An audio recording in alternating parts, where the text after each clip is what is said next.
Rakhine রাজ্যে একটি মানবিক করিডোর স্থাপন নিয়ে বাংলাদেশে নতুন করে আলোচনা শুরু হয়েছে। এই প্রস্তাবটি যুদ্ধবিধ্বস্ত রাখাইন অঞ্চলে মানবিক সহায়তা পৌঁছাতে এবং রোহিঙ্গা শরণার্থীদের স্বেচ্ছায় ও নিরাপদে প্রত্যাবর্তনের পথ সুগম করতে পারে। তবে এই উদ্যোগ বাংলাদেশের জন্য কিছু ঝুঁকিও তৈরি করতে পারে। প্রস্তাবিত মানবিক করিডোরের প্রেক্ষাপট: মিয়ানমারের রাখাইন রাজ্যে সাম্প্রতিক সংঘর্ষে হাজার হাজার মানুষ বাস্তুচ্যুত হয়েছে। জাতিসংঘের তথ্য অনুযায়ী সেখানে ৫ লাখের বেশি মানুষ বাস্তুচ্যুত এবং ২০ লাখেরও বেশি মানুষ খাদ্য ও ঔষধের সংকটে রয়েছে। মিয়ানমারের সামরিক জান্তা মানবিক সহায়তা প্রবেশে বাধা দিচ্ছে, যা যুদ্ধাপরাধে শামিল হতে পারে। এই পরিস্থিতিতে বাংলাদেশ ও রাখাইন নিয়ন্ত্রিত বিদ্রোহী গোষ্ঠী আরাকান আর্মি একটি মানবিক করিডোর স্থাপনের বিষয়ে আলোচনা করছে, যাতে যুদ্ধাক্রান্ত জনগণের কাছে ত্রাণ পৌঁছানো যায়। জাতিসংঘের মহাসচিব অ্যান্টনিও গুতেরেসও এই উদ্যোগের প্রতি সমর্থন জানিয়েছেন। চলতি বছরের মার্চে বাংলাদেশে সফর করে গেছেন জাতিসংঘের মহাসচিব অ্যান্টনিও গুতেরেস। বাংলাদেশ সফরকালে তিনি রাখাইনে মানবিক সহায়তা পাঠাতে বাংলাদেশকে চ্যানেল হিসেবে ব্যবহার করার প্রসঙ্গে উত্থাপন করেন।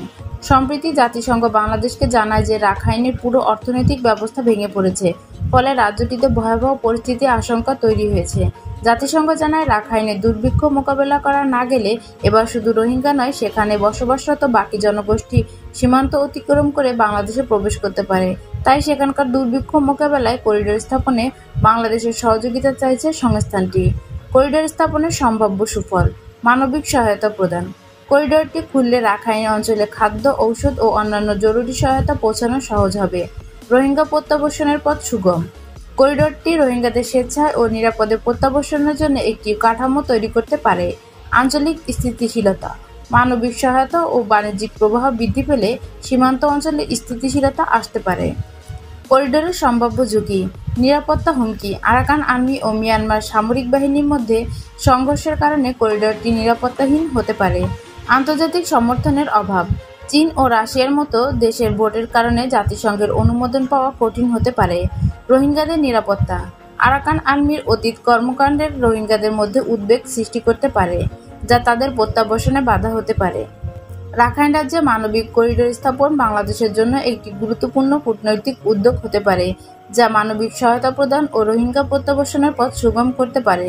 তবে এই উদ্যোগের সফলতা নির্ভর করবে আন্তর্জাতিক সমর্থন, নিরাপত্তা নিশ্চিতকরণ এবং রোহিঙ্গাদের আস্থার উপর।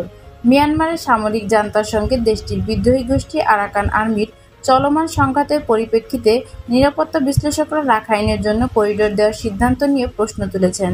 তাদের মতে, মিয়ানমারের জান্তা সরকার ও আরাকান আর্মি ছাড়াও দেশটির ওপর প্রভাব আছে এমন আঞ্চলিক সব পক্ষ একমত না হলে জাতিসংঘের তত্ত্বাবধানে এমন করিডোর বাস্তবায়ন করা সম্ভব হবে না।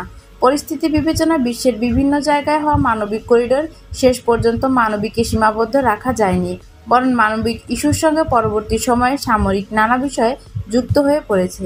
এছাড়া দেশের রাজনৈতিক দলগুলোর সঙ্গে আলোচনা না করে এ ধরনের সিদ্ধান্ত নিতে গেলে ফলাফল নেতিবাচক হতে পারে।